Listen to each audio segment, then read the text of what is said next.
Uygur kelimesine Türk kaynaklarında ilk defa Orhun kitabelerinde rastlanır. Bilge Kağan yazıtında Göktürk Kağan'ına vergi vermekle mükellef olduğu halde isyan eden ilteberler arasında yer alan Uygur ilteberinden bahsedilmektedir. Uygur kelime manası olarak Ebu'l-Gazi Bahadır Han'a göre uymak manasına gelirken Kaşgarlı Mahmud'a göre ise kendi kendine yeten anlamına gelmektedir. Tarihte Uygur Kağanlığı kuracak olan halk Dokuz Oğuzlar adıyla anılan, sonrasında Uygur Boyu'nun katılımı ile 10 Uygurlar olarak anılacak olan Boy Federasyonu'dur. Bununla birlikte Dokuz Oğuz kelimesi Çin ve Arap kaynaklarında zaman zaman Uygur kelimesi yerine de kullanılmıştır. Oğuz kelimesi tarihte kökeni itibariyle günümüzde kullanılan manasından farklı olup Türk toplumu içerisinde Azerbaycan, Türkmenistan ve Türkiye Türklerini nitelendirmek için kullanılmamıştır. Oğuz kelimesi tarihi süreçte akraba topluluğu, boy birliği gibi manalara gelirdi.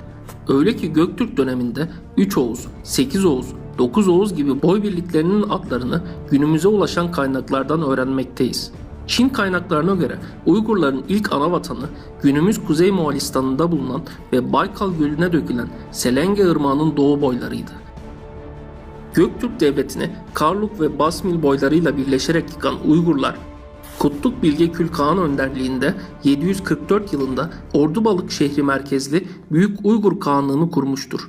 Orhun Vadisi'nde yer alan Uygur başkenti Türklere özgü 2 aşamalı bir sur sistemiyle korunuyordu.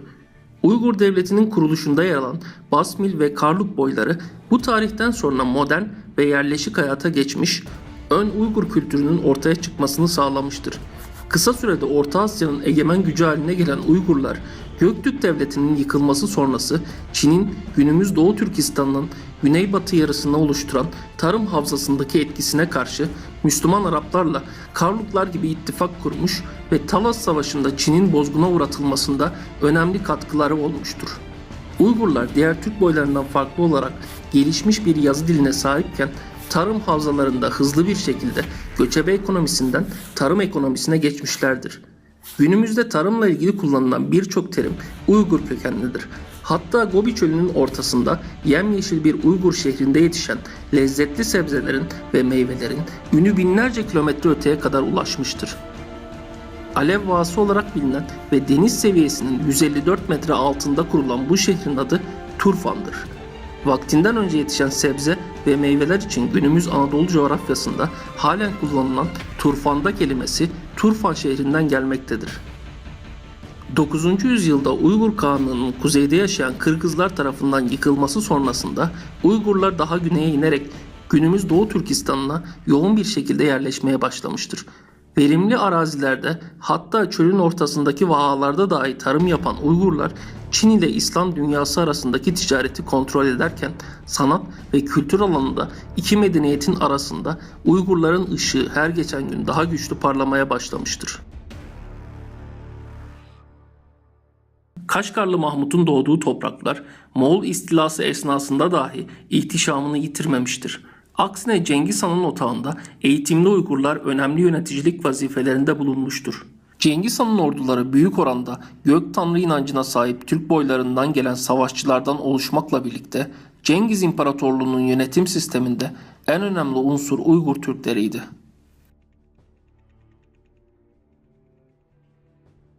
Hatta Cengiz Han'ın emriyle 13. yüzyılda ortaya çıkarak kullanılmaya başlanan ilk Moğol alfabesi esasında Uygur alfabesinden Moğol İmparatorluğu'nun Uygur danışmanları tarafından türetilmiştir.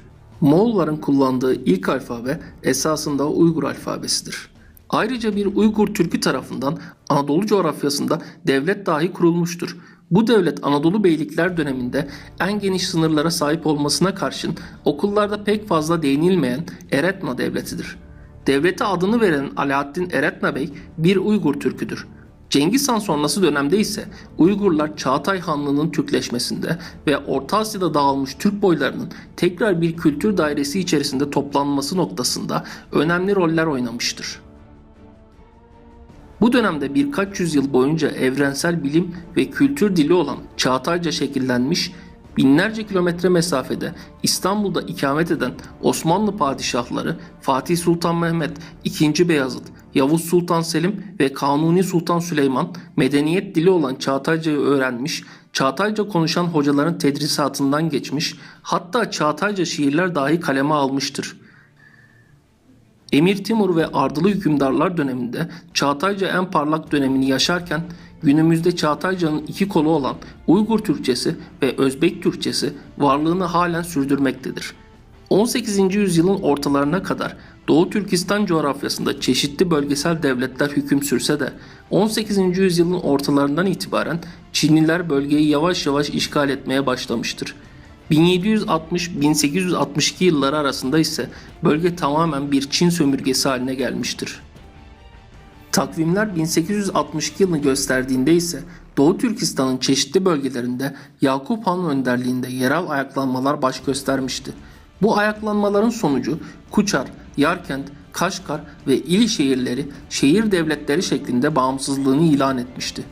Yakup Han mücadelesi esnasında dönemin Osmanlı padişahı Sultan Abdülaziz'e bir heyet göndermiş ve Osmanlı İmparatorluğu'na bağlanmak istediğini belirtmiştir.